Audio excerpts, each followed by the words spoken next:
You're listening to the Super League Pod, coming up on your favourite Rugby League podcast. We've got all your feedback and shout-outs, news from around the world of Rugby League. We'll be looking back at the first round of the Super 8s and previewing the upcoming action in the Super 8s. So strap yourselves in, kids. We're in for a treat. It's your podcast, the Super League Pod.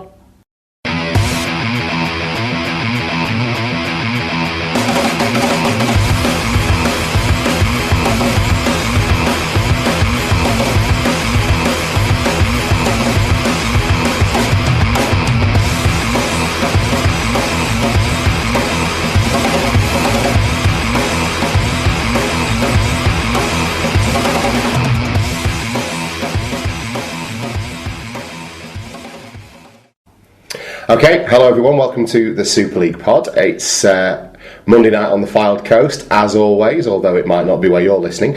And I'm joined in the podcast studio by Mr. Mark Illingworth. Mark, how's it going? Hiya, Tom. Happy anniversary. Happy anniversary. It's 7 years ago today that we first met. Did we really? I haven't looked. Yeah. I've not been on Facebook today. Yeah. Did you post? Did you retweet that, or are you just saving it for now? Oh no, it's only because I saw that it was Dave and Jude's anniversary. Oh, it's not a Facebook thing. Oh, yes, it is. Yeah. So Dave and Jude's anniversary. I don't think we connected as friends on Facebook immediately. I think I was probably too drunk to do that. That's sensational. It is our anniversary. I didn't know. Yeah. And you kept that under your hat pre-recording as well. That's a good way to do it. 7 years of friendship. Look at that. Congratulations. I've had a more effective and lengthy relationship with you than I have with my ex-spouse. Although we remain friends. Yeah. That's a good way of looking at it. I remember you being pretty drunk that night, because I'd been invited along as an afterthought to a mutual friend's wedding, and you were obviously there in a... Well, you were new on the scene, exactly, really. And you were there in an official capacity, but you were deeply disturbed by the time I got talking to you by the fact that you'd spilt coolie on yourself. Oh yeah, the raspberry coolie incident. The raspberry coolie had been spilt. The infamous. But we got to chatting and we're fast friends and have remained so. Wonderful. Indeed, that's awesome. That's probably put a little grin on my face. How has your week been, my 7-year friend? Steady, to be honest. Steady away. I probably watched more Rugby League this weekend than any weekend this year. What about you? Well, you certainly beat me to it, because as we discussed, I came home from work on Wednesday to discover that at some point between Tuesday night and Wednesday evening that the satellite dish that services my entire building wasn't functioning. So I asked around a couple of the other people that live here, and they had all also noticed that their Sky was down. But despite not having day jobs, some of them had neglected to ring Sky and get anything sorted. So it fell to me on Wednesday evening to sort that out. Now, we were lucky enough that a technician was able to come over the weekend to sort it out, but what it did mean was that all my Rugby League that I'd lined up, so the 4 games on Sky and my Premier Sports game, because I was really looking forward to watching Sharks versus the Raiders, all that was out of the picture. So I've not watched any Rugby League all weekend, and I felt pretty bad about that and made my peace with it until you very rightly pointed out about 5 minutes ago that if I'd used my login and had the Sky Go app on my phone, which I do have, I just hadn't drawn the dots on, I could have watched it all on my phone. So instead I just sat and fumed all weekend and followed bits and pieces on Twitter. So that's kind of been my weekend, really. So I was looking forward to a lot of Rugby League and didn't watch it. But I've had a good week otherwise. I've had a couple of little nights out over the weekend and stuff as well. So it's been a good week. It's been a good week. Is that why the bathrooms are clean? Oh no! But that's normal standards of cleanliness. No one's not had anybody over. I was doing the visiting this weekend. So, good times have been had by all. Who else has been having a good time, and who else has been letting us know about it on the old Twitter feedback, mate? We'll start with an update on a question we posed on last week's show about whether the heavily prego Mrs. Hughes will be attending the Hull FC Wembley trip. Her sister Sarah got in touch at Scoots28Mac. Said Helen Hughes is indeed going to Wembley. I've told her she'll be fine even if she goes into labour during the match. I don't recall what Scoots was for a living. Is she a teacher? I'm not sure. She's not a midwife, is she? That's for sure. But what if Helen goes into labour, Scoots faints like she did at Magic? Yeah. I think they're being wholly irresponsible. The person who I see losing out on this most of all is the next person to get in touch with us, to be honest. Well, actually, you say you're responsible, but Owen Hughes has got in touch as well, the father-to-be, and it sounds like they're being quite responsible, actually. Right. So he sent us a longer update. He said, you asked for an update on whether we're going to chance going to Wembley 2 weeks before the due date. We are. Mm-hmm. There was little debate. Hotel booked, parking booked, hospital bag packed, maternity notes at the ready, car seat ready in case we come back up with an outside passenger rather than an inside one. I hope he means outside the body rather than outside of the car. Hospital numbers in London yet to be researched, but I'm guessing 999 still works down there if we need it. I just hope they win, because 5-star hours in the back of a car with a very pregnant, uncomfortable, sulking wife may not be that fun. The start was for an estimated driving time from London to Sheffield with 15 toilet breaks. I did think they were being wholly irresponsible, but then actually the other option would have been to leave Helen behind and go to the cup final. But then if they're all at the cup final, Helen... Well, Owen's not really got a dog in the fight as much. It's a cup final, isn't it? But I think it'll be fine. Yes, and good luck. I'm sure that Labour won't, unless, of course, it's a really exciting game. I think if she has the baby... that weekend or just after, and Hull win, she needs to name the baby after the Hull FC man of the match. Yeah. There you go. Lance Todd winner needs to be the name of the baby. Fantastic. Or at least, well, do we get to give him the first name, or should we have him, use a surname? I just want to Do we know if it's a boy or a girl? It doesn't matter. I don't know. You can do a lot of things I think it should be the surname. My brother called his kid Darcy with an IE at the end. Well, yeah, but then I was taking the mickey out of you, but then there's Darcy Lussick who plays... Who spells it with a Y at the end, so it's like I don't know where I'm at now. Yeah, we're all confused now. But I was honestly thinking, I can't think of any other men called Darcy, and I was sat watching NRL, and there's also Darcy Lussick came around. There's also an Australian speedway racer, I think, called Darcy Russell. Maybe I made that up. Are you not thinking of Darcy Bussell, the ballerina? No. Because I thought that's the name thing there. Okay. I'm sure there's a speedway rider called Darcy something anyway. There you go. Well, with any luck, Tuin Mavave Hughes will be on time and comfortable. Okay. Wouldn't it be the first names? Well, you can choose. You can call it. So what's the best first? Mahe. Fatuli Hughes. Mahe Hughes. Yeah. Frank Hughes is a bit dull, isn't it? Seeker Hughes. Yeah. Yeah, mate Hughes. Yeah, mate Hughes. Okay. Who else has been in touch? Don Hodgson. He said, coach trip in the school holidays from Leeds to Legoland with the family. Thank God for noise-cancelling headphones and SLP. I'm not sure that Mrs. Hughes and Baby Hughes would feel the same way, but... Well, unless they were sharing the noise-cancelling headphones. Oh, you mean Mrs. Hodgson and... Mrs. Hodgson, sorry, yes, I'm still thinking of the Hugheses. Yeah.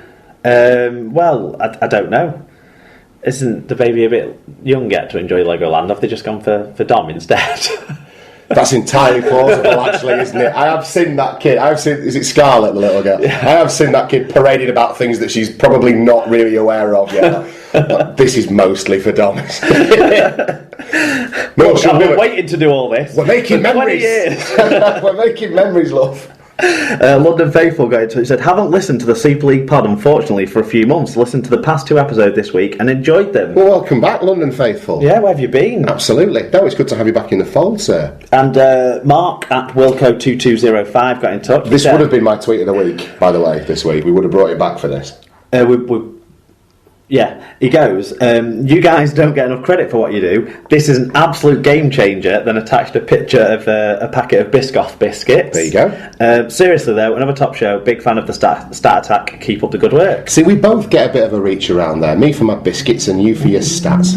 Yeah. Perfect, really. Yeah. That's how the world Double pump action. That's how the world should be. A two-handed reach around. Right. That's the feedback and shout-outs taken care of. Let's take a look now at news from around the world of Rugby League.